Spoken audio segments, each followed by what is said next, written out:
गणानान्त्वा गणपतिगुं हवामहे कविं कवीनामुपमश्रवस्तमम् ज्येष्ठराजं ब्रह्मणां ब्रह्मणस्पत आनशृण्वन्नोतिभिः सीदसादनम् प्रणो देवी सरस्वती वाजेभिर्वाजिनीवती धीनामवित्र्यवतु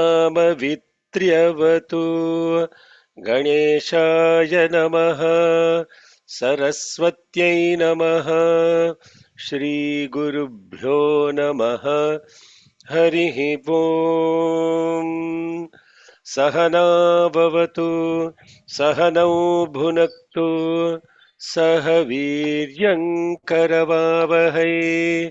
तेजस्विनावधीतमस्तु मा विद्विषावहै ॐ शान्ति शान्ति शान्तिः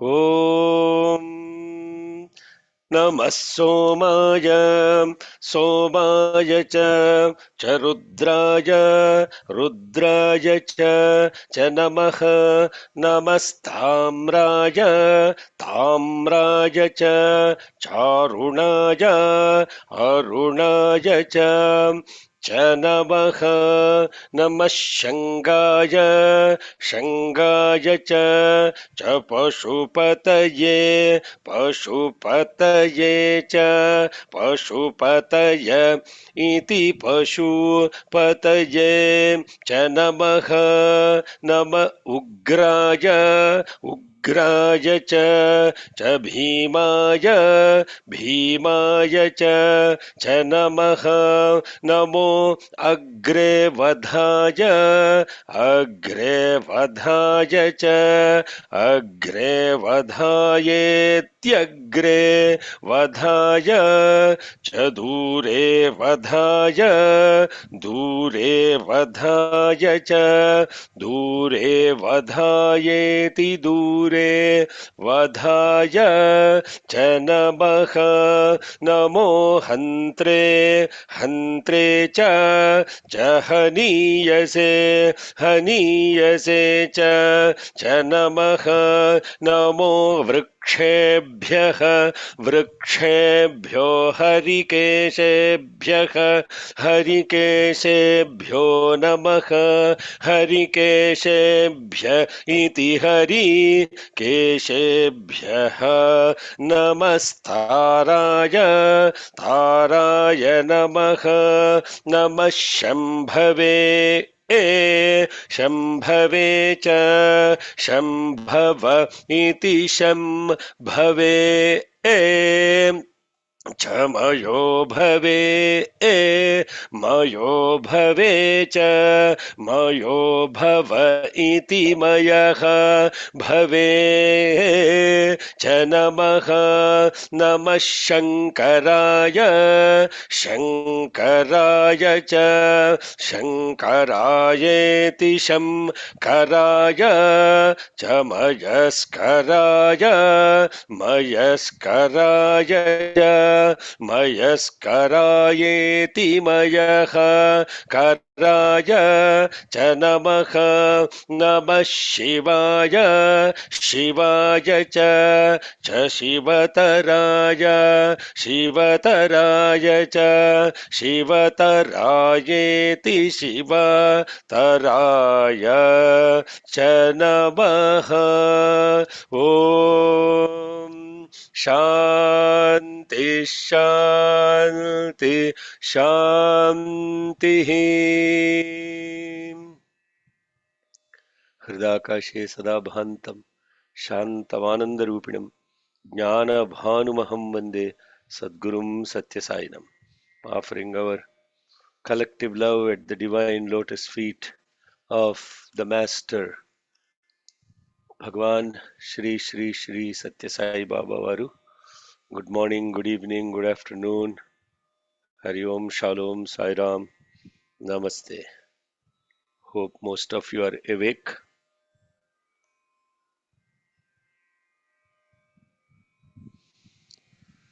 Yesterday we completed the first Suktam learning of the 8th Anuvakam Krama Patham of Sri Rudram.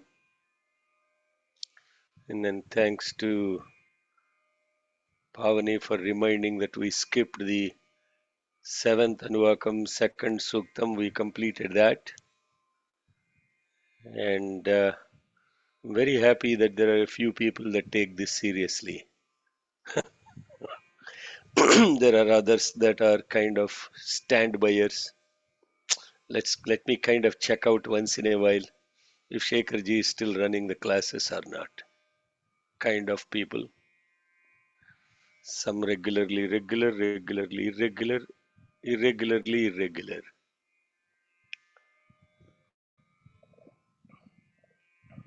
Sadhanamuna panulu samakuru dharalona. It's only through sadhana that you will be able to maintain the consistency of the being. Where's Shakti here? Shakti here today? Oh, he's the regularly irregular category. Once in a while, office calls, so many itibadhas are there, Yesterday he asked the question, the bottom line of all of this is it is Sat and Chit, why are we worried about the rest? Yes, it is Sat and Chit, but if you are inconsistent in your practice, Chittai potame. Chit, Chittu means you will get destroyed.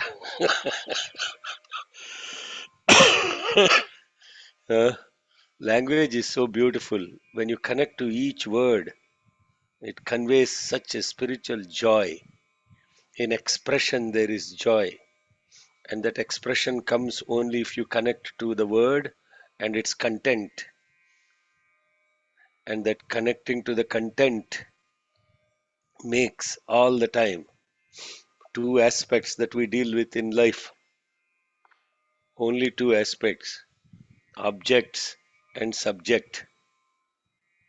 Objects and subject. There's nothing more to life than this. Objects and subject. I don't think anybody can put in such simple words. Only two things in life. Just check it out. Objects and subject. 99.9999999% of people are only concerned about what? Object. Objects. Not even one in a trillion really understands the meaning of the word subject.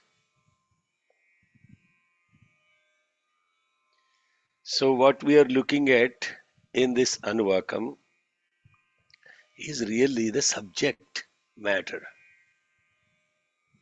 Why this Anuvakam is the most powerful Anuvakam? The answer you get is from most of the people is, oh, because there is Namashivaya in it. Oh, because there is Namashivaya in it, why does that become the most powerful Anuvakam? Oh, Namashivaya is a supreme mantra. Then the next question is, why is Namashivaya supreme mantra? Sir, don't ask all those questions in Shiva Puranam, it is said like that. Namashivaya is the supreme mantra. Why is Namashivaya supreme mantra? Now, if there are any Vaishnavites, don't get offended.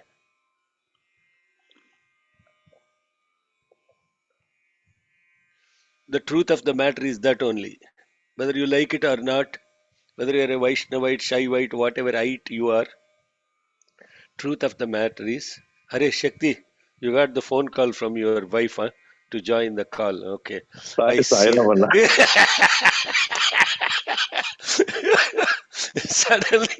suddenly you showed up from nowhere. I thought, your wife texted, Anna is talking about you, better join.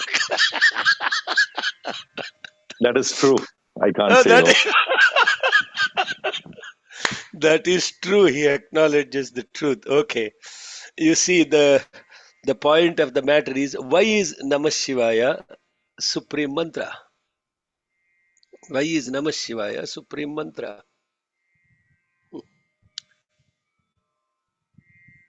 Why is not Namo Narayanaya supreme mantra?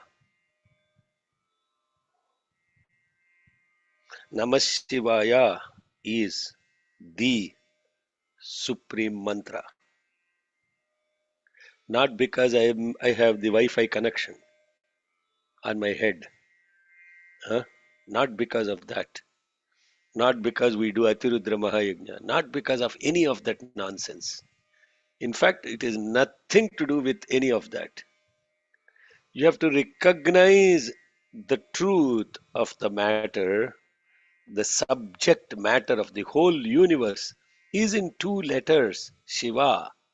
Namashivaya becomes therefore, the subject matter of the universe. Subject matter of the universe is Namashivaya. Why is Namashivaya the subject matter of the universe? Why? Any realized souls? Uh, now, the other thing that we need to understand, understand. You understand the word understand? Understand. Subject is that which is present in all the objects. That's the most common denomination. The common denominator of the entire objective world, common denominator of the entire objective world is this 5-letter mantra Namah Shivaya.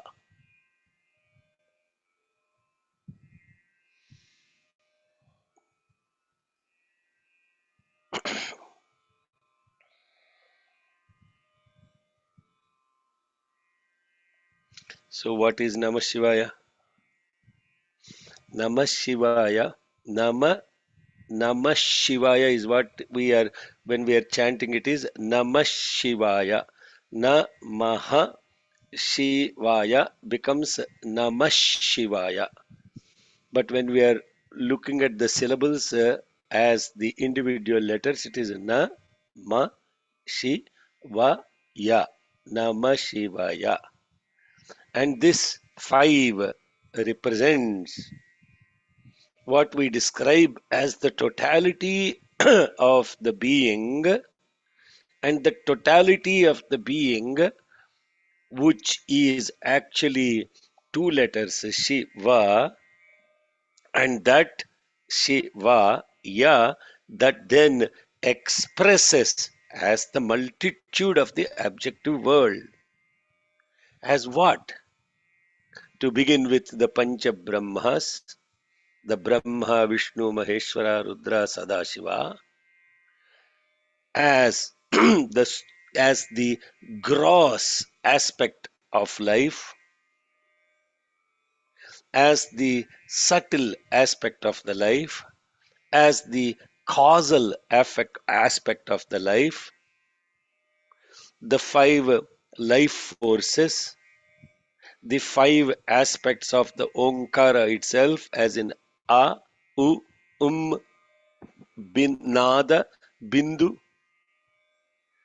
as the 5 aspects of the gross world, as in earth, water, fire, wind, and space, as the 5 faces of the universe, as Sadyojata Vamadeva Ghora Tatpurusha Ishana, as the 5 rhythms of the life, Nakara as Gayatri Chandas, Makara Anushtup, Shikara Trishtup, Vakara Brihati, Yakara Virat, the 5 life forces, the 5 functions of the universe, as in evolution, resolution, dissolution, redaction, and remanifestation. You see, I'm not talking in Sanskritam. I'm talking in pure English so that you understand it. When you go listen to some great Pandit, they will throw all these technical terms at you. and you are lost. You have no idea. What did I say? The Panchakritya Parayana. That's why I don't use Sanskritam, because I'm not a Sanskrit scholar myself. So I don't know Sanskritam at all. So I cannot use Sanskritam terms without knowing Sanskritam. But when you look at the five aspects, the five functions, the five names, the five forms, Nama, Rupa, Kriya, underneath all of these things is present. The subject matter is Namashivaya.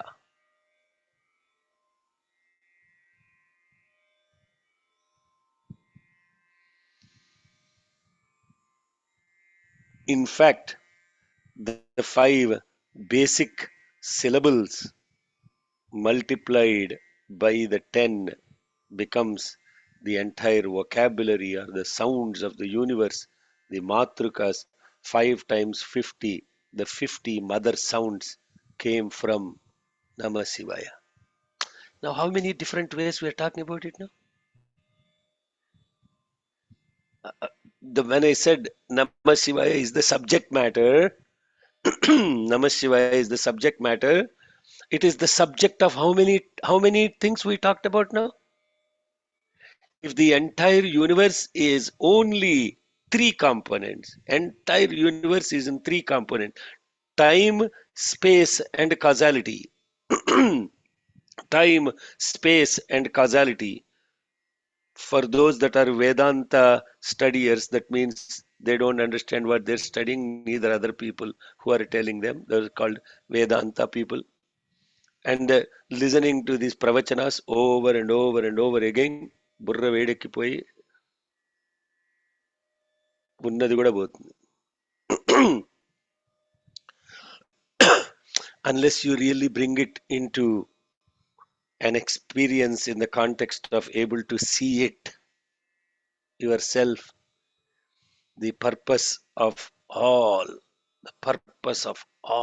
sadhana is the outcome of all sadhana is only one thing. Daily Sandhya Vandanam you do, wonderful. Daily Sandhya Vandanam you do, only sprinkling water only causes slippery and falls for other people if you don't wipe afterwards. But daily Sandhya Vandanam, oh, by the way, there is so many requests about Sandhya Vandanam. I will be announcing soon Sandhya Vandanam classes, understanding the meaning of what we do during Sandhya Vandanam. What is the purpose of Sandhya Vandanam? What is the inner meaning of each of the mantras in Sandhya Vandanam? Because many of people already know the ritual, but they don't know the spirit behind it. So similarly, the sadhana, the practice, like yesterday Shakti Rajshekaran was asking, the practice is to be constantly paying attention to the subject matter while you are looking at the object. That's it. And the subject matter actually is the most simplest thing. The object matter is very complex to understand. How many objects in the world you will understand? Hello. You will have even if you have lifetimes, say if you are a dancer, you spend your entire life learning dance, there will be still more to learn in dance. Entire life being a musician, there will be still more to learn in music. Entire life as a physicist, there will be still more to learn. Entire life as a kid, just do. We're talking only one aspect of each of these arts and sciences. So, is it practical? Is it practical to understand, become aware of the objective world? No, it is not. So what do you need to what do you need to become aware of? Please forgive my throat.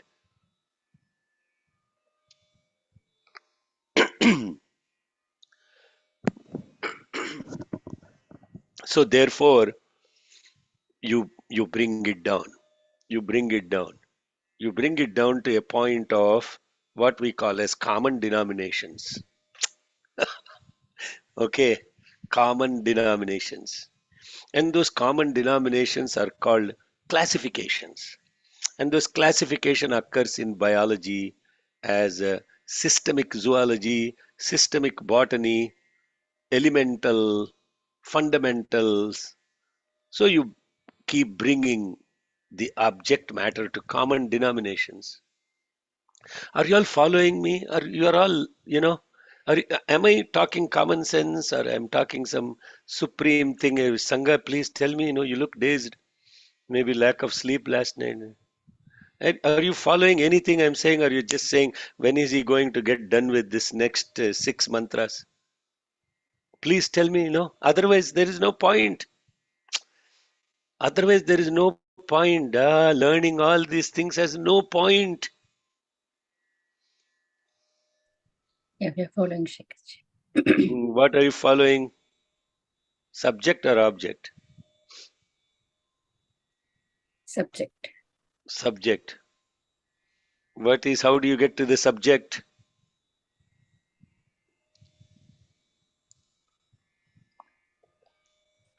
You are all thinking, what is this to do with eighth Anuvakamanna? Please tell what is Tamraya, Arunaya, Shangaya, Pashupataye, Ugraya, Bhima.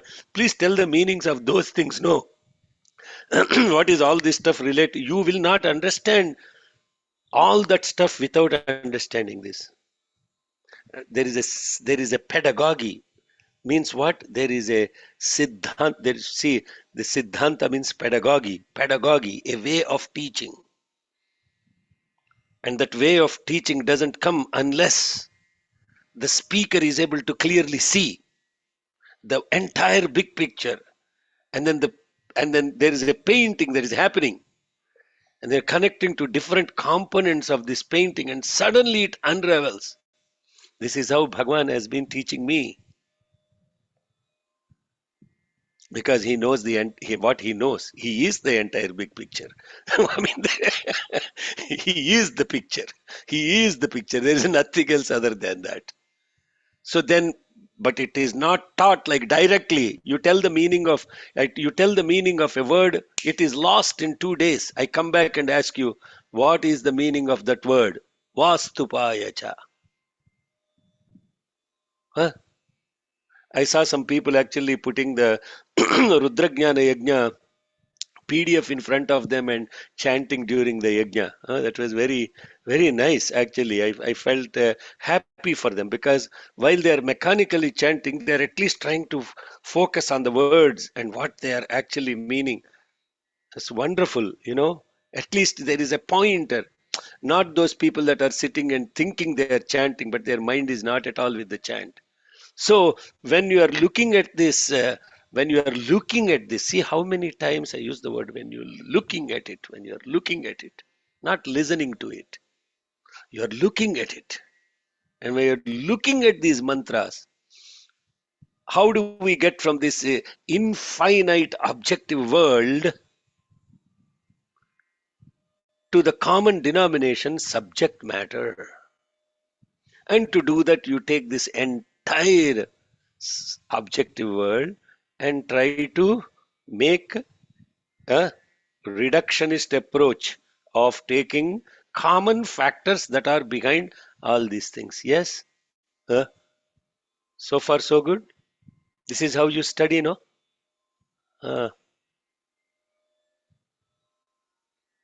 There are two ways you study. One is you memorize. The other thing is you actually understand it.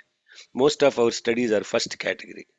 Only memorize what is required to write the exam. After that, it is all gone. And even to memorize that, you will codify some equation in some chandas is there. Whatever nasazacha bhajaga gada, whatever that you do those things, and then you remember that first letter, and then you try to memorize like that, and then that's it. After that is over, no subject, no object, nothing. Paripurnam, complete zero.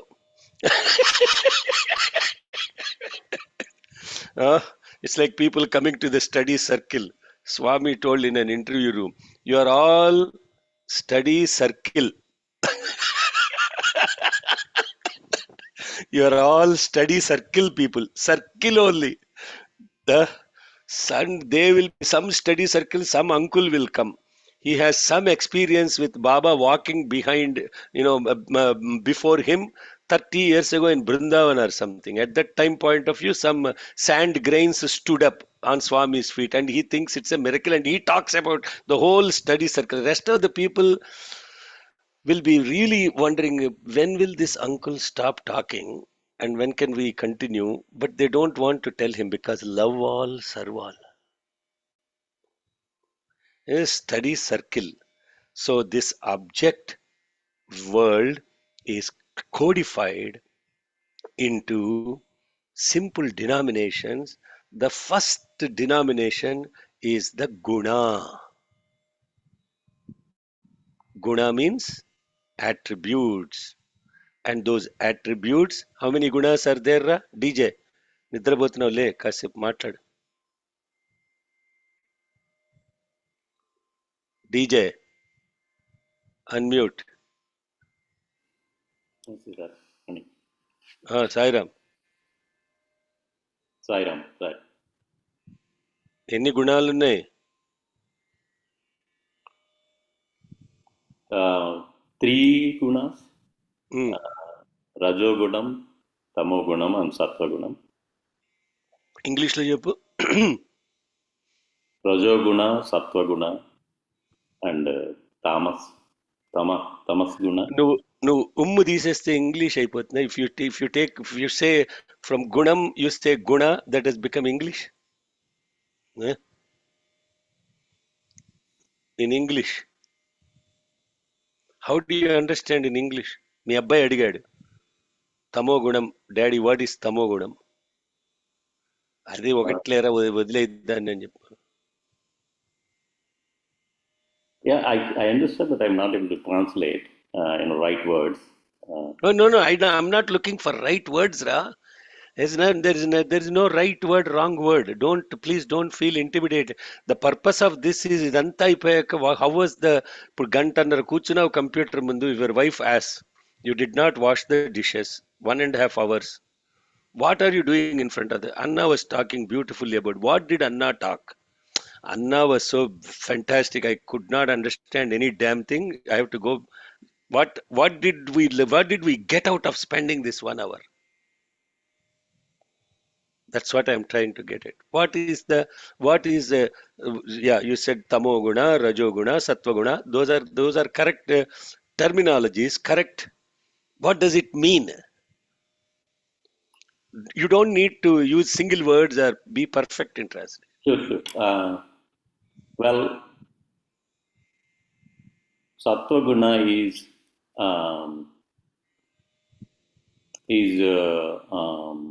awakening or stableness of the mind. Okay. Where Rajoguna is very hyperactiveness related to somewhat. Yes. And Tamoguna is somewhat in between, I guess. Shekharji. Tamoguna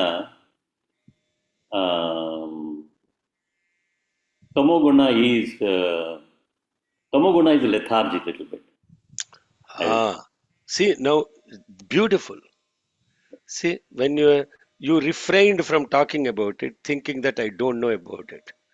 But when you start paying attention and focus to it, you have put it very beautifully. These gunas are associated with the mind, an inactive mind, a hyperactive mind, and a balanced mind. Stable and balanced mind. See how beautiful? How do you feel? Feel better now.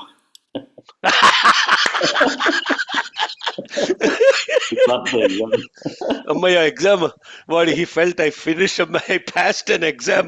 How much relief! Oh my God, how much relief! See how much relief you get when you look at something and those words did not mean anything, and suddenly you say, I have to explain it or relate to it, and I am relating to it. And suddenly, when you relate to it and we are able to understand it, there is a huge relief of the mind. It suddenly feels, oh my God, I really cracked it. I really got it.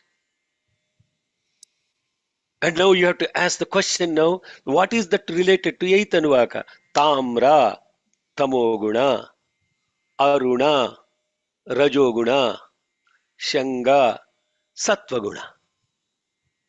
That's it. Somaya Rudraya is Omkaram, that is Sa, Uma, Rudra. Then from those two, the dissolver and the creator, Soma, Rudra, from those two, the Shiva and the Shakti, manifested three gunas, Tamra, Aruna, Shanga.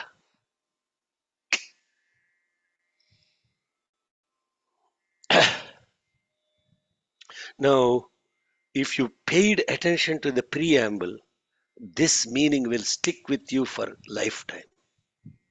If you paid attention to all the preamble, what all I talked about, what all we looked at. Pashupataye, Pashupataye. Pashu has two meanings it. Pashu, Pashyati iti Pashu. The second one, what that which is tied is Pashu. That which can see is Pashu. Why those two meanings are applied? Two meanings are applied because those that now transcend these three gunas are become slaves of these three gunas, falling into two categories. The first category is bound by the gunas. The second category is able to see the three gunas clearly. Pashupataye. And depending upon whatever their mental status is, Ugraya, Bhimaya. I have not even come to Namashivaya yet. We are still going through this beautiful, beautiful contemplation.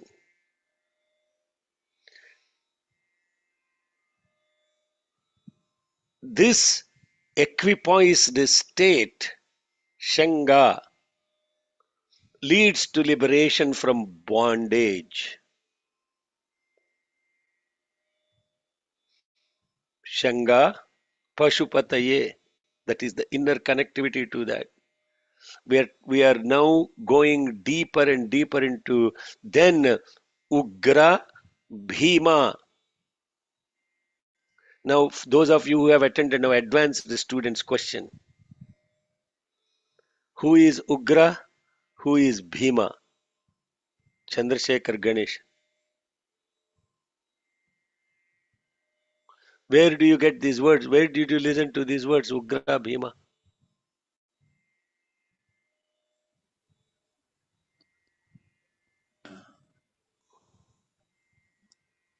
Are you present? I'm still thinking. Am I aware of your presence? I'm sure you are. Clue. Clue. Ashtamurti. Oh, that Who is are, second and what? who are the Ashtamurtis?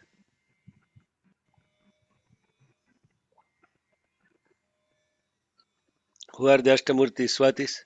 Swati Iyer.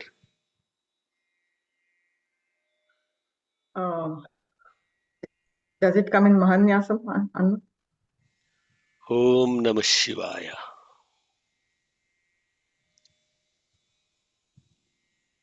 Who are the Ashtamurtis? Kotu. The Bhavaya, Sharvaya, those Full jump. Bhavaya, Bhavaya, Sharvaya, Bhavaya Deva and Mahatma. You taken Deva is add. Bhavaya Devaya Namah, Sarvaya Devaya Namah, Pashupati Devaya Namah, Rudraya, Ugraya, Bhimaya, Mahate, one Isharana, I think. Count చేసి చెప్పండి sir. భవాయ దేవాయ నమః.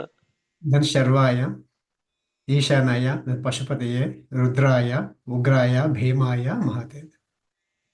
Very good. Those are the Ashtamurtis.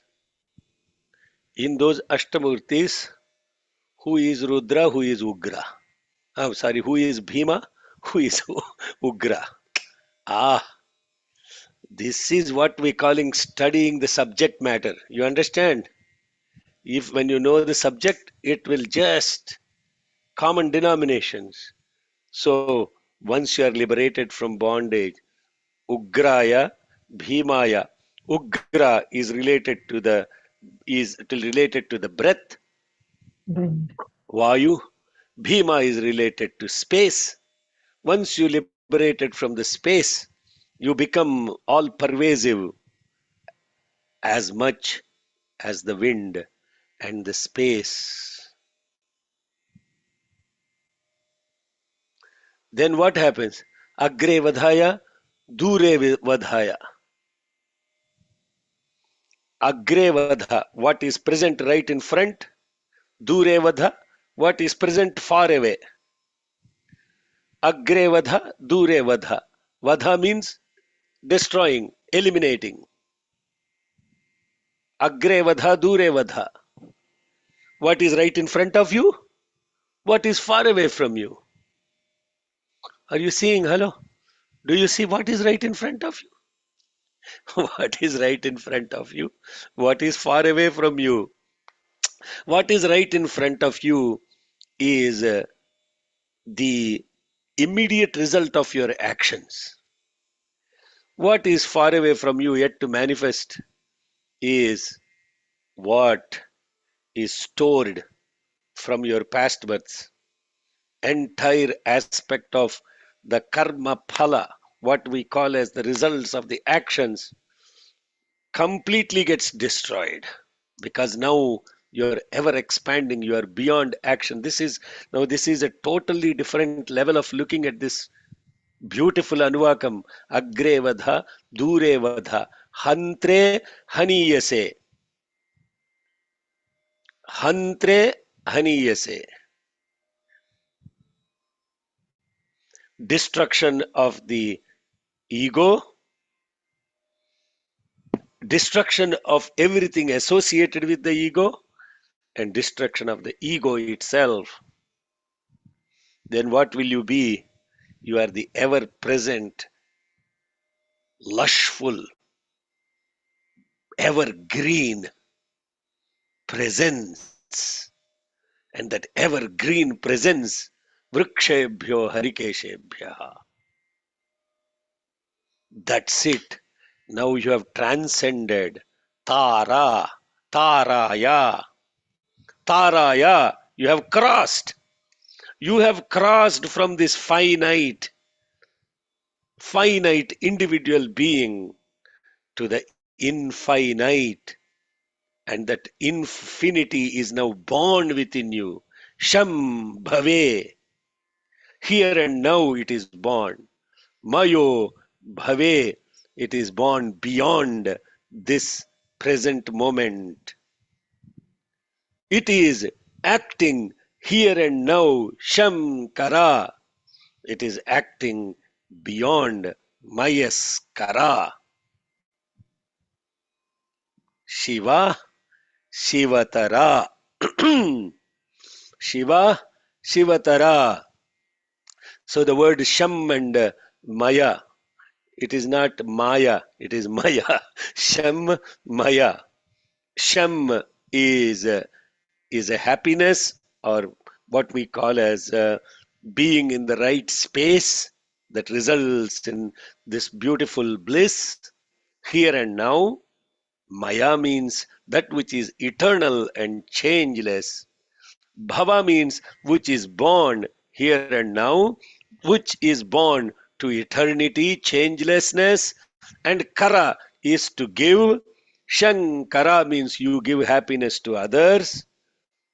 Mayaskara means you are actually doing things not to make other people happy. You are happiness itself. So whatever you speak, whatever you do, whatever you think, whatever you live, and all that life completely becomes vrikshebhyo harikeshebhya, evergreen, ever happy, eternal, changeless. That is complete bliss and everything happening in bliss.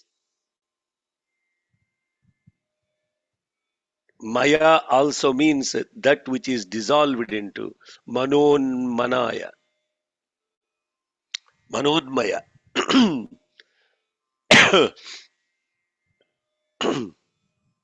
So therefore, where did we come from? Where did we end up?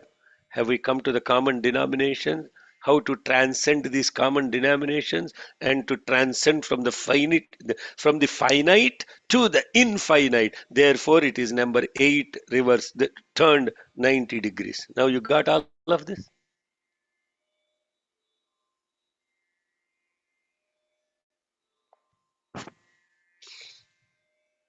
From infinity to infinity through finite.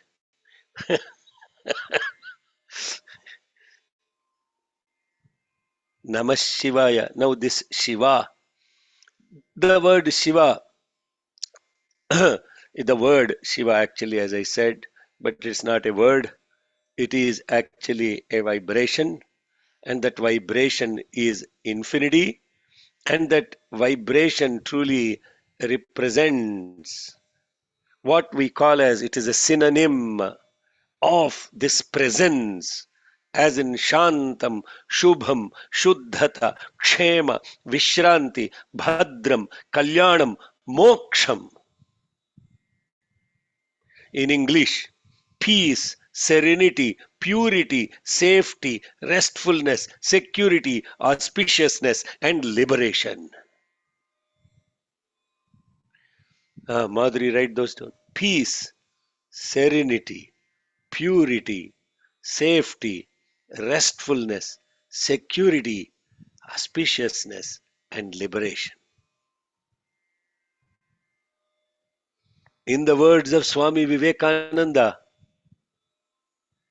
it represents ahimsa, abhayam, asangam, anandam. When Swami Vivekananda was asked what is the essence of spiritual life, essence of spiritual life, how do I know somebody is a spiritual person? He gave 4 characteristics of a spiritual person. The first one is ahimsa. Ahimsa as non-violence, as a translation, is a very sliver meaning of what ahimsa means in English. So there are certain words I cannot transliterate into English. One of them is dharma, the other one is ahimsa. You can transliterate ahimsa as a non-violence. Now what is actually non-violence actually mean in a context of the status of the mind? A mind that is moving is violent. A mind that is still is non-violent. Okay, this is a different level of understanding. So it's a still mind, ahimsa. Still mind, thoughtless mind, ahimsa. That leads to abhayam. There is no fear. Your fear comes, you see what happens in the life? The fear comes because of your own image. You create certain image about yourself based on the impressions of others. And then what happens is your entire life is living up to that image. You are constantly trying to protect that image. Therefore, when somebody comes and pokes that image, when they poke that image, you feel hurt, you feel offended, you feel disturbed. because you have certain identity associated with that image. Are you all tracking with me? Supposing if you are an imageless person. What's called this hologram or whatever. Huh? People throw mud at you, it won't hit that image because there is no image. People do things to you, you don't get hurt. I'm talking mentally hurt. Huh? If it is physical hurt, then you have to take care of yourself. I'm talking about mental hurt. So nobody can hurt you. And that hurtlessness is what is called abhayam. Fearlessness doesn't mean like being a rowdy on the street. In fact, they are the most fearful people on the earth. Those that resort to attacking others are the most fearful people on the earth. Just remember that. You look straight into their eyes, that animal will become completely controlled. Understand, Sangha? Look straight into the eye of the dog and go hug it. Then you will never be afraid of it. The dog looks at the fear in your face and comes and attacks. 100%. A violent person will look at the fear in your face and will come and attack. So therefore, ahimsa, abhayam, asangam, asangam, non-attached, non-attached. Then what does this result in? Anandam.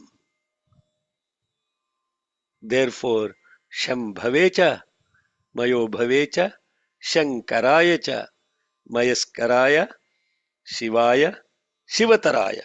And this state of being called Shiva is what we are actually talking about. Shiva is not an iconic representation of an Indian idol, of a guy with matted hair sitting on a cold mountain and chilling out.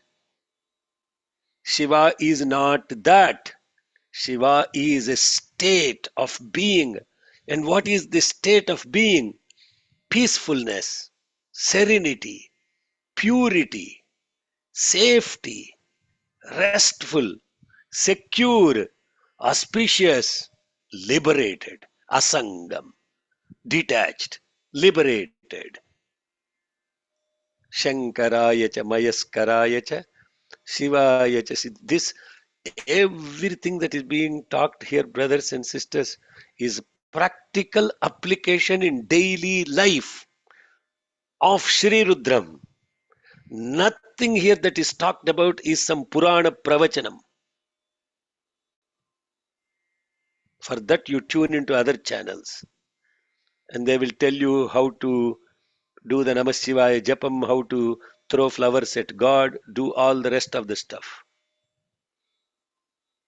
There's no content matter. It's all about ritual. And in the spirit of Bhagavan Sri Satya Sai Baba, the eternal master, what we have now come to is the subject matter of the whole universe is two letters Shiva. Are we connected?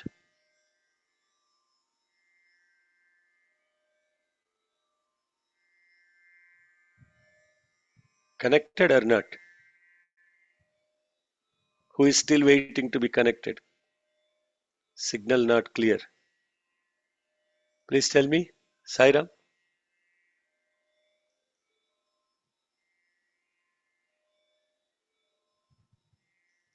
Es muy complejo todo, checa. Sorry, I didn't. No entiende. She says very complex, everything. Very complex. God is simple. Everything else is complex. So the disconnect comes where? Where is the disconnect? Disconnect is what, ma? The disconnect is, I'll tell you what the disconnect is. The disconnect is you are listening to this, it makes sense, but you don't have connectivity to it. Like Gayatri right now hiding away from the camera.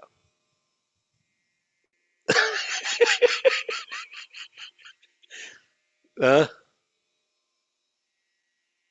yes?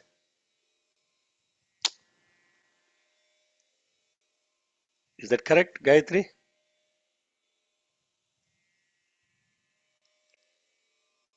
Complex, like sister is saying. I will not say I have understood, to be honest. And I have heard this over and over again. Small parts, words, you feel like you can understand those words as you speak. But then again, the entire context, it doesn't seem to go anywhere.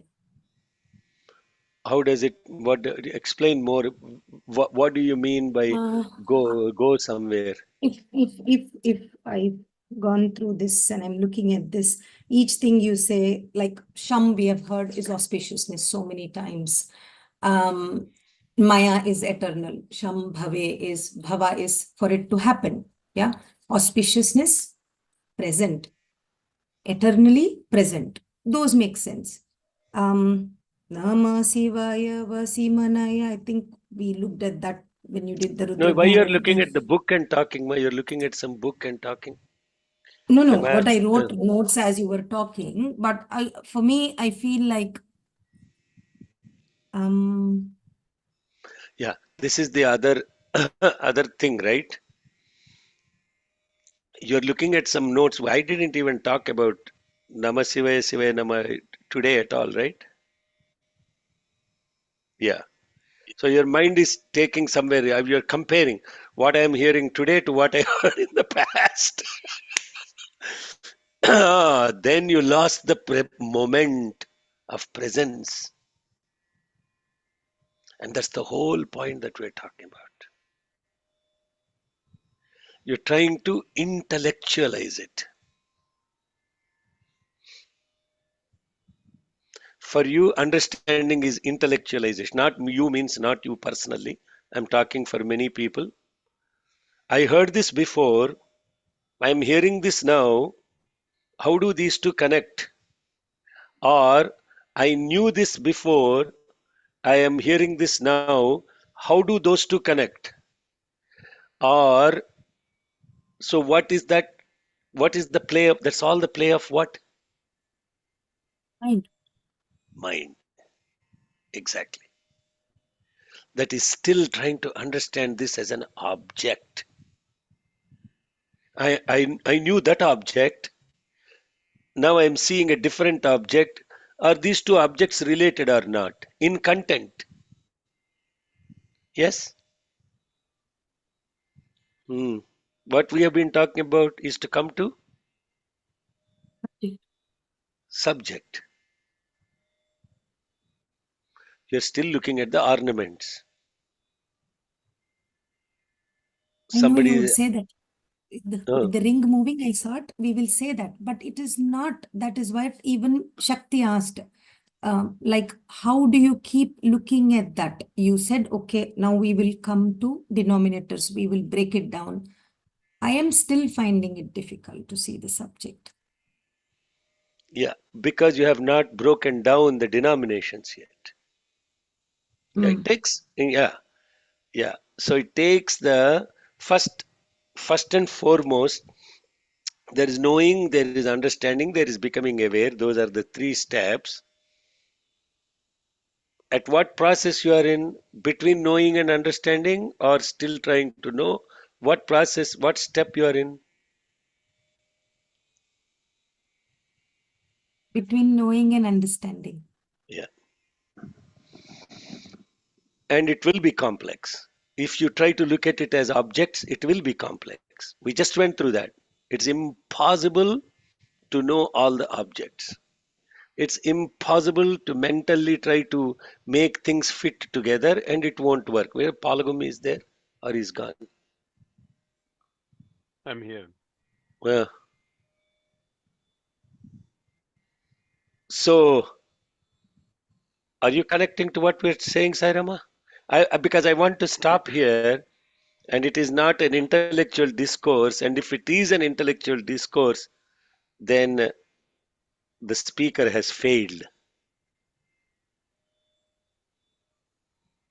Where is we're so to summarize the whole 1 hour discussion today?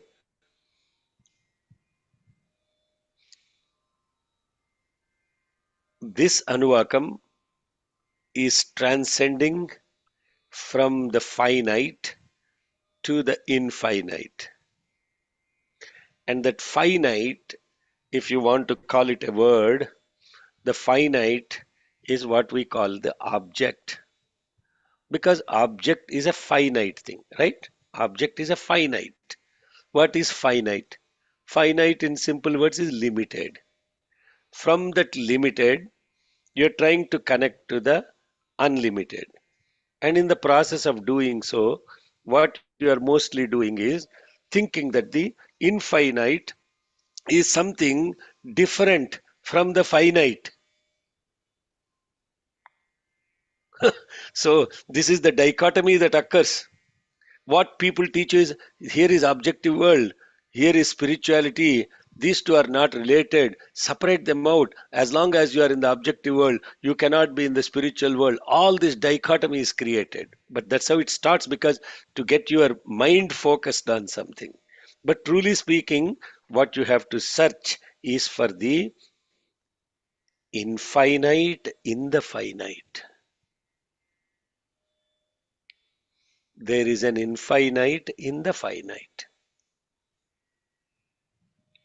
How do you mean by that? There is water in the wave, and the same water is in the ocean. Can you see the wave with water separated out?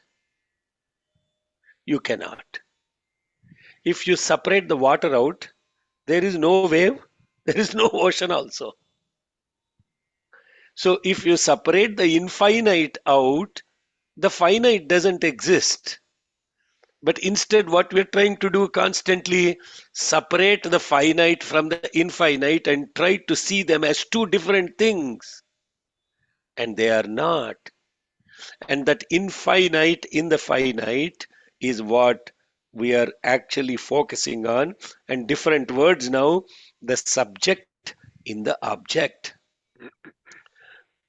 The moment you understand that there is water in the wave, there is water in the ocean, then you will understand it is the same properties of the water are present both in the ocean and the wave.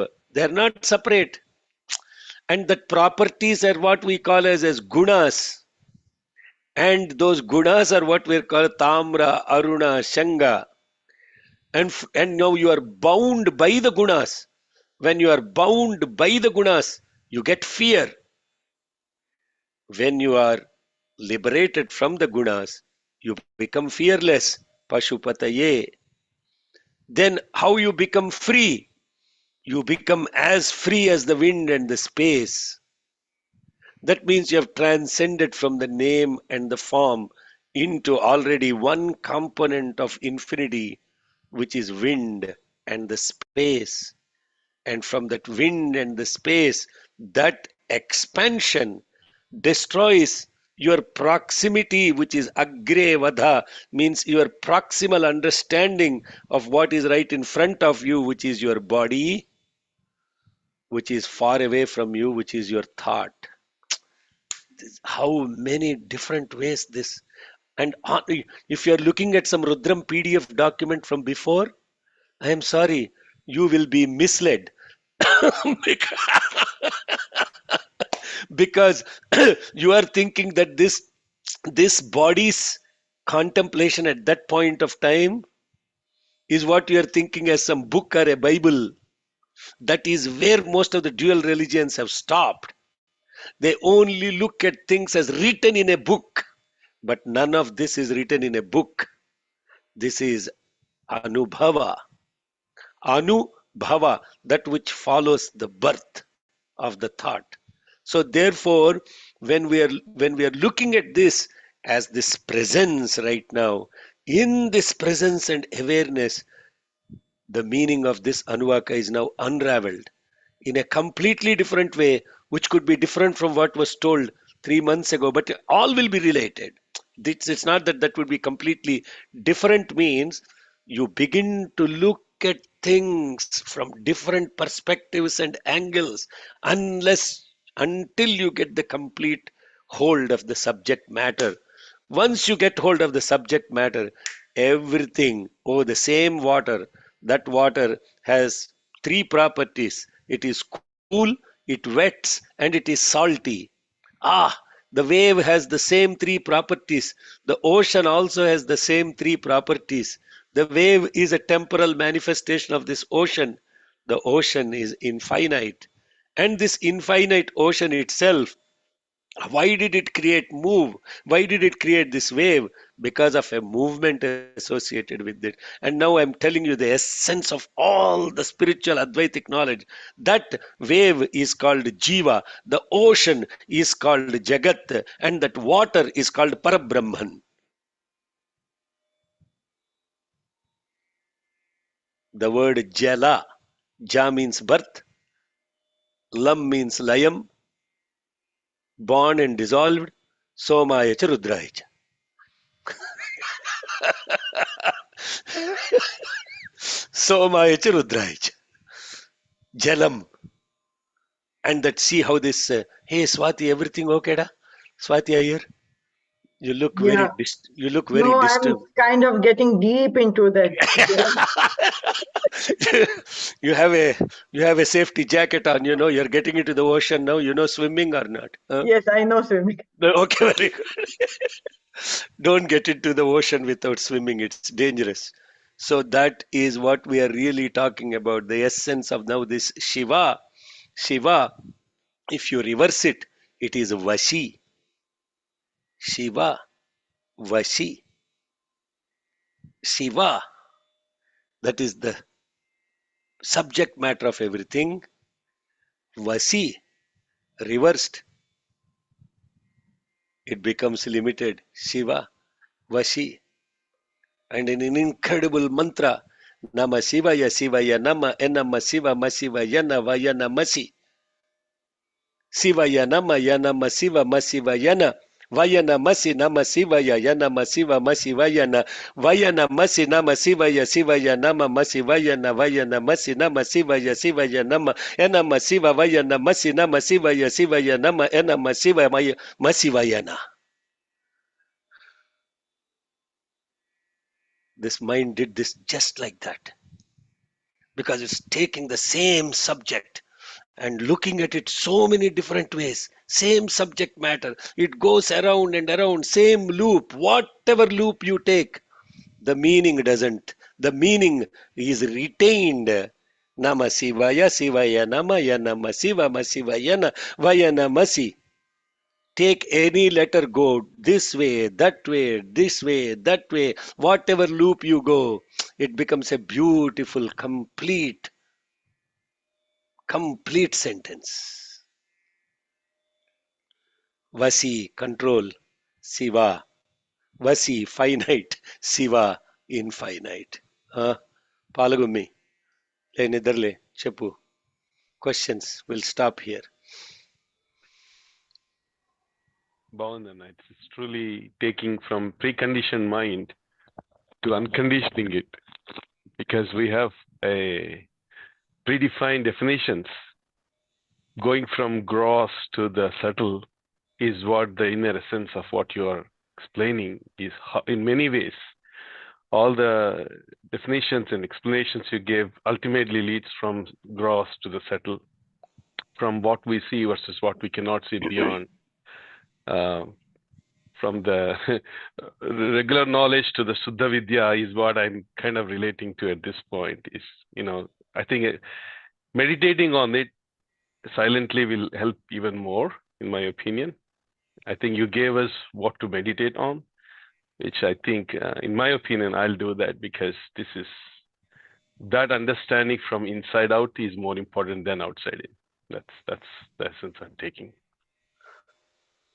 The most important thing you said is conditioned mind to unconditioned mind. Conditioned mind is Vashi. Unconditioned mind is Shiva. Now, when you say unconditioned, the common colloquial understanding is unconditioned means I can do whatever hell I want. No, that's Yeah. not what it is. Unconditioned, what is the conditioning happening due to? How is the mind conditioned? Duality. That is now. Don't jump to the conclusion like that. How is the mind conditioned? What is the first component of condition? The gunas. That is even before that. Pre-programmed learning, whatever Even people before teach. that. That's no. Even before that. Everything is Desires. limiting. The identity. Conditioned by objectification. Mind is conditioned by object. And what is an object? Name, form, and function. Name, form, and function. And So I think the five senses that we depend on actually is feeding that object matter into our mind, which is conditioning us, in my opinion. Correct. The five senses are perception, but the perception of the five senses is about an object. Correct. And the five senses are only feeding the mind. So we're talking about conditioning of the mind. So the mind is conditioned by the senses. The senses are conditioned by the object. The object is conditioned by name, form, and function. Yeah. And when you actually look at the totality of the objects, they are conditioned by time, space, and causality. And that, even if you expand in even more broader, now you see how you're going? You're going from a finite perspective to an infinite perspective, how you're zooming out. You're starting from here. You start with what am I seeing? What am I hearing? What am I? Then what is all of that seeing, hearing, everything? What is it related to? It is related to perception. What is the perception about? Perception is about an object. What is an object about? Name, form, function. And then what is the presence of this totality of the objects? Time, space, causality. And what is the base of time, space, causality? The three attributes. What is the basis of the three attributes? Duality. What is the basis of duality? You can't answer that question. That has to be experienced, not expressed. The basis of duality is ignorance. Where did this ignorance come from? I can go on like this. This is what is called as true meditation. Meditation, for heaven's sake, is not closing eyes and thinking of some mantra. That is not what meditation is. What we are doing right now is meditation. Then what is happening? The knower, the process of knowing and what is known, all the three will continue to come together and dissolve. And that alignment of all the three to be dissolved is what is called Tripurasura Samharam. Triputi is destroyed. You all should see the Shiva Puranam dance drama, the drama that the kids have done at the Yajnam. Please go to YouTube and watch it. You will really have a beautiful experience. I had a blissful experience. Thank God that Anita asked me to speak in between. Because whatever I was seeing, I was talking from experience. What I saw, what was I seeing? I was not seeing the drama of some Shiva, Vishnu, and all of that stuff. That drama is long gone in life. There is no Shiva, Brahma, Vishnu, and all those guys. They are all objects. Name, form, functions. No, this is dangerous. All that Shiva, Brahma, Vishnu, all those are name, form, functions. They dissolve into a total different space. And then once you dissolve into that space, then you will become totally present and aware. Oh, who is this Shiva? Who is this Sati? What is all this drama that is happening? and you drop the D, and then you will be able to see the beauty. Rama means beauty. Ramayati iti Ramaha. Rama means beauty. Life becomes Saundarya Lahari. You will start not seeing the objects, but the beauty in the objects. And that beauty is Shiva, Shiva, and the basis of that beauty is Shiva. And when you get controlled by it, you are Vashi, and you get conditioned by that. Now your conditioning is not based on name, form, object, functionality, all those things. Your mind gets now conditioned in infinity, and that conditioning of infinity expands the mind, and that expansion of the mind is what is the essence of this beautiful Anuvaka. Next week we will look at the next 6 mantra in this Anuvaka, which are called Shat Tarakas. Shat Tarakas, the 6 transcendents. Shat Tarakas. And by the way, if you have the Rudrajnanam PDF, that is helpful as a pointer, but please know, knowledge doesn't stop there. It is only a pointer, and the pointer is not the what we see as itself. Okay, Shakti, please ask what time we have. Anna, I just wanted to go back to one of the things what you said yesterday. It doesn't mean I'm not present today. I'm very much present. Yesterday you said, especially when we do the yajna, if we get a negative thought, we should not be getting negative thoughts. It's not good for the vibrations and whatnot, right, Anna? No, I did not say you should not get. Okay. Because that is not in our control. That is Yeah, the point, right? exactly. It's a conditioned mind. So depending on where we are in our conditioned status, whatever thought comes, a comparison thought or a stupid thought, whatever, right, which is not relevant for that situation, it's not in our control. So one of the things I remember Swami saying is, take that thought and give it, offer to me in my pada, then just forget about it, right, without any ownership that we brought that thought.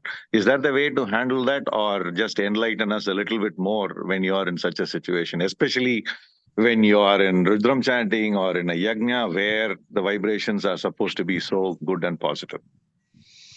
Yeah, very beautiful question. This is the purpose of sadhana.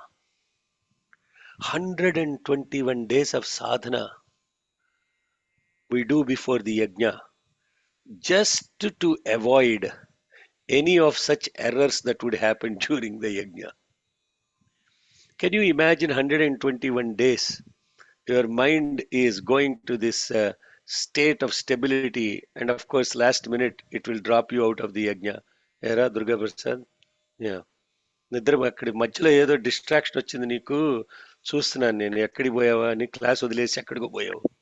No, sorry. I'm thinking about the Rudra Krama PDF you're talking about. Yeah. I did not see that. I'm searching for that. What is that? Okay, మధ్యలో ఇది కొత్త terminology ఎవరికో వచ్చింది, నాకు రాలేదే అని చూస్తున్నాం. అది అర్థమైంది. Yeah. So stay tuned. When you're stay tuned, you will get everything. It's all there. Okay, it's on the website. So the point of sadhana is to actually to become aware and to pay attention to it. That's what sadhana is. Now the thought occurs. You have two things to do about the thought, right? You have a choice. There is a power of choice. First is the power of focus. The second is the power of choice. What is the power of choice? Choice. Whether I own the thought or whether... Yeah. What do I do with this? Choice. Yeah. I do or I don't do something about it. So the thought comes. Will you chase it or will you let it go? Now, if you want to let it go, what you have to do to let it go? You have to drop it. Let it go means you drop it. What is easy to do? To hold it or to drop it? Drop it. Where do you drop it? If you drop a fistful of salt in a glass of water, then that water is now useless because it is salty water. If you take the same fistful of salt, drop it in a ocean, what happens?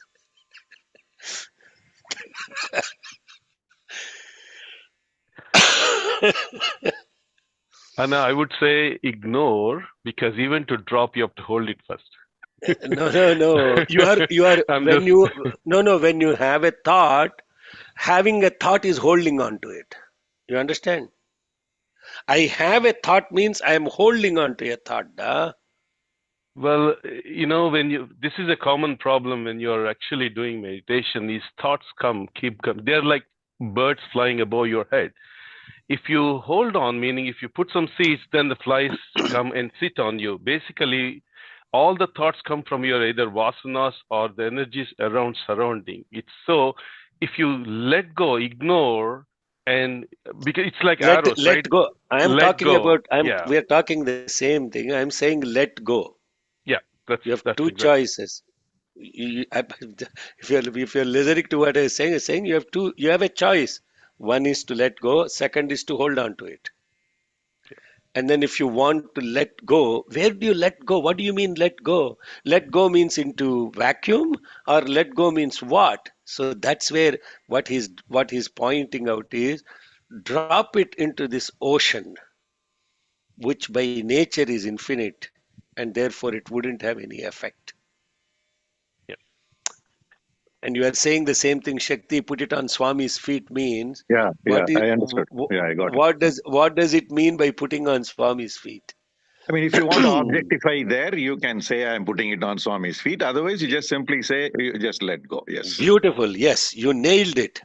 If you want to objectify it, then you say, I place this object on Swami's feet. If you did not objectify it, that means you did not translate that thought into any energy of objectification in time, space, and causality, then it is automatically into infinity. These are, am I talking like Nityananda guy? Huh? Srividya?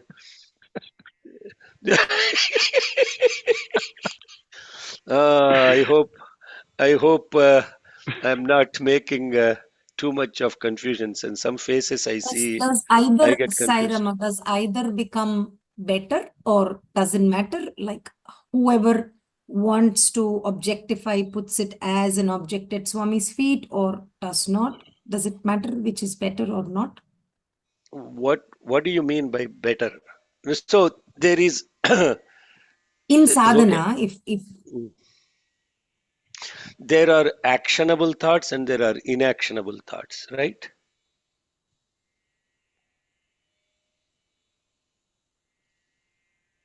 So thought is not a simple thing to discuss, but you are asking what is better to do. What is better to do is if you have a thought that is helpful to others, don't let it go. Place it at his feet and ask it to come to fruition. If you have a thought that hurts somebody, hurtful to somebody, yeah, you got a thought, oh, look at that guy, idiot. Is a good thought or a bad thought? You know, we do how to classify it. So, in the context of those aspects, you let go. Either it's a good let go, bad let go, at least a good thought, if it is useful to others, it will come to fruition when it is into that infinity. Because that thought may not be practically translatable, and you don't want to take doership, ownership of this word thought, word, and action thing is a completely different paradigm. I won't get into it because now it comes into the context of action, what we call as karma, and action in non-action, non-action in action. There are so many different ways of how that takes its energy and shape and form. Okay, but Shakti, good question. Yes, yes, Sairam. Chandrasekhar, Ganesh, yes, Sairama. So Anna, if I look at this whole process, it is all completely reactive from my standpoint to the way how, because it is only after all this happens is what, from my own experience, that I had a limiting thought during the yajna, and that kind of put me off for a few hours. Then it realized, okay, this is not the way how it should happen. And then, I was able to come back to focus. How do we be proactive in this? Like, before even this whole chain of things happen, brother, of course, Ram brother was saying about, letting go and, look at the bird, do not feed it, etc. Uh, any other practical ways of being proactive about this and not getting down the chain of events and then coming back? It has been always reactive for me, actually. So at the end of, so there is a, your question is, how do I become aware of a thought itself before it manifests? Before it manifests and it does all the damage. Whether it does a damage or not They're is not, yeah, it doesn't matter. that doesn't matter. I think the whole question is, how do I become aware of a thought before it even manifests? Or in other words, how would I be in a thoughtless stage? What does that mean? Or even if it occurs, not be affected by it. Yeah, affected by the context of if you have a thought and it, say for example, undesirable thought, for whatever lack of, now we are justifying a thought, right? A thought, classifying a thought, what kind of buckets it falls into, etc. Those that affect, those that don't affect. So Bhagavan's quote, I am paraphrasing: to have good thoughts is noble, to have bad thoughts is ignoble, to be thoughtless is peace.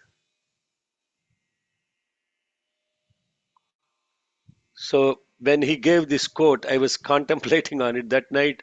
Swami comes and he says, Swami, I read this quote, I didn't understand the last one. What does it mean, thought, to be thoughtless is peace? Then he said, thinking is waste of time, he said. Now don't get confused. Now how do I do my work, sir? How do I run a family? All of that. Now, I know all the rest of the questions. Immediately I question him. Yeah, boy, what happens to my existence now? I have to go do an operation. I have to think. That's not what we're talking about here, right? What he's talking about is wasteful thinking. Wasteful thinking. Wasteful thinking means right now, as you practice more and more, what you begin to see is you got a thought. I said, okay, now I'm not going to think it. Then where do I put my mind? I put my mind on my breath. I put my mind on my breath. Or one step even isolated from you put your mind on a mantra. So tie your mind to some Gayatri mantra. That is another way. But even better than that is here and now, complete presence. Oh, sometimes I get thoughts when I am sleeping. Because I am dreaming. What do I do about that? At that time, I am not aware of breathing is as well. So the best practice to understand your thought is, first of all, fundamentally going, you get a thought and say, no, I don't want to think. Where do I put my mind?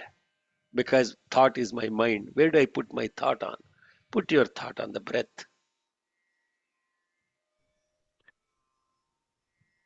And if you put your thought on the breath, then you will begin to notice, even before a thought is arising, you will begin to notice thought manifestation.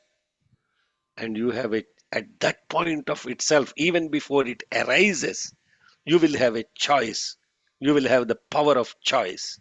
First is the power of focus or concentration. Next is the power of choice. And then the next thing is then the power of awareness will kick in.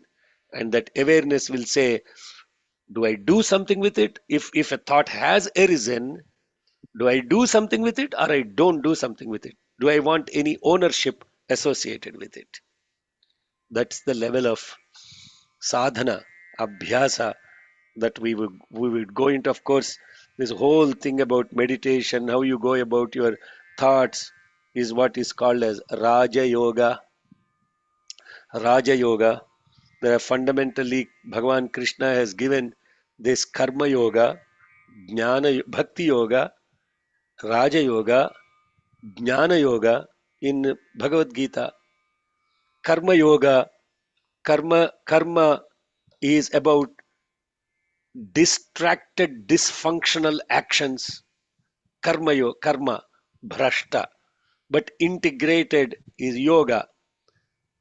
Disintegrated is bhrashta. So there is actions disintegrated. Bringing them together is integrated action. That is karma yoga. Bhakti. What is bhakti about?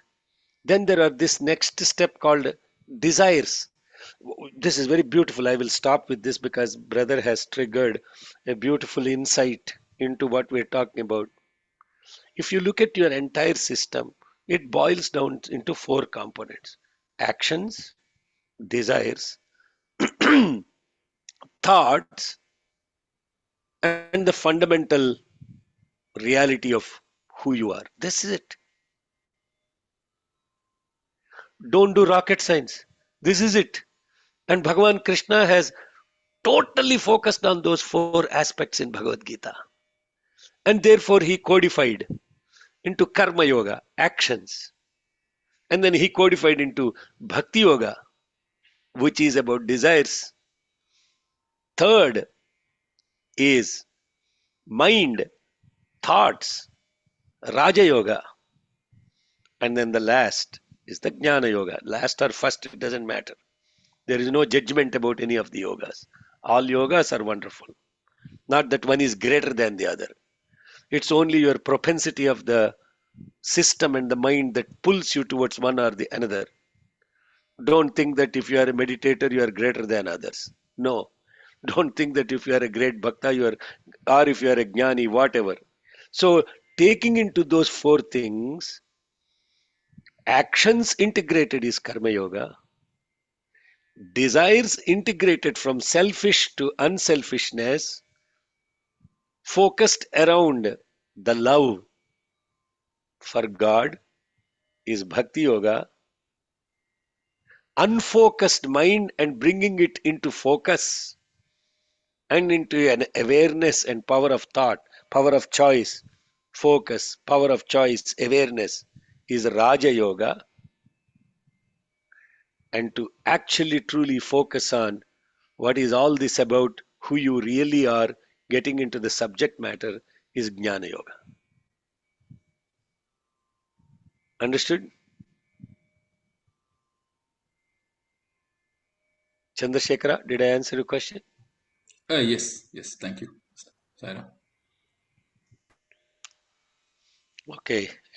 Today we didn't do any chanting whatsoever. Or did we do chanting, Gayatri, today?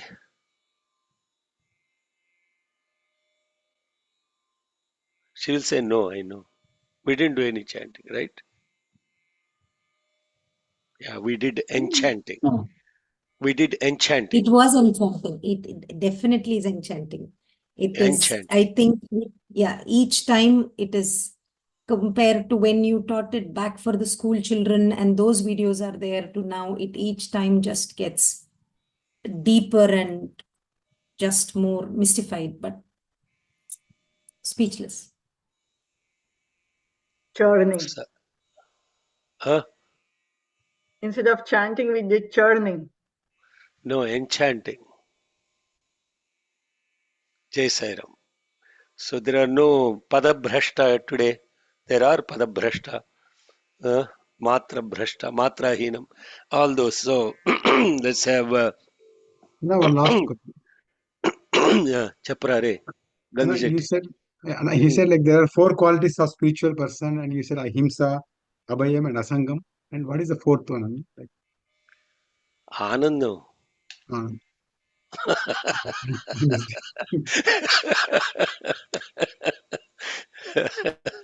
Anandam. That is the most important. The first quality of a non-spiritual person is unhappiness. On a lighter note, I should say this. My granddaughter's middle name is Vimala.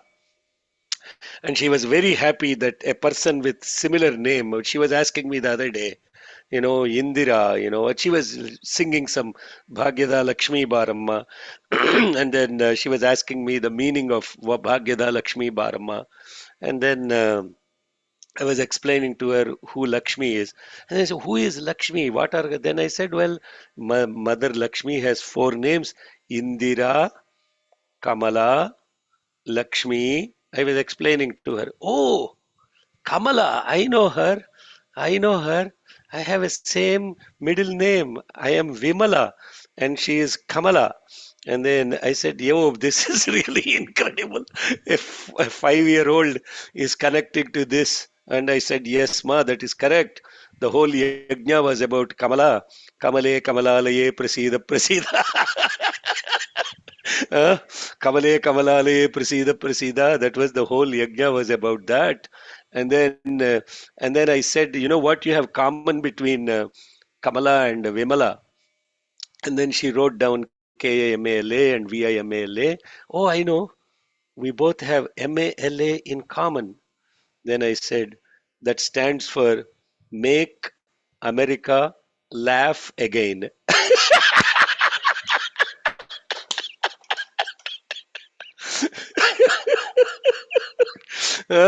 That is that is what it stands for. Of course, don't get perturbed by any political implications here. There are no political implications, completely out of spiritual joy. Please laugh. Please laugh as much as possible. Don't be unhappy faces, trying to take grievances on others, always complaining, always doing nonsense. And happiness, anandam, is the fundamental quality of a spiritual person. If you laugh instantaneously, and if you laugh and make others laugh, you uplift the whole energy. If you're serious, castor oil face, shouting at others, Vintunava, somebody has to listen. No shouting at others, no becoming frowning faces, all of that stuff becomes too much non-spiritual. On that note, Anando Brahma. ॐ यदक्षरपदभ्रष्टं मात्राहीनं तु यद्भवेत् तत्सर्वं क्षम्यतां देव नारायण नमोऽस्तु ते विसर्गबिन्दुमात्राणि पदपादाक्षराणि च न्यूनानि चातिरिक्तानि क्षमस्व साईश्वर अपराधसहस्राणि क्रियन्ते हर्निशं मया दासोऽयमिति मां मत्वा क्षमस्व साईश्वर अन्यथा शरणं नास्ति त्वमेव शरणं मम तस्मात् कारुण्यभावेन रक्ष रक्ष साईश्वर हरिः ॐ तत्सत् श्री साईश्वरार्पणमस्तु स्वस्तिः प्रजाभ्यः परिपालयन्ताम् न्याय्येन मार्गेण महीं महिषाः गोब्राह्मणेभ्यः शुभमस्तु नित्यम् समस्तलोकाः सुखिनो भवन्तु समस्तलोकाः सुखिनो भवन्तु समस्तलोकाः सुखिनो भवन्तु ॐ शान्ति शान्ति शान्तिः। जय बोलो भगवान श्री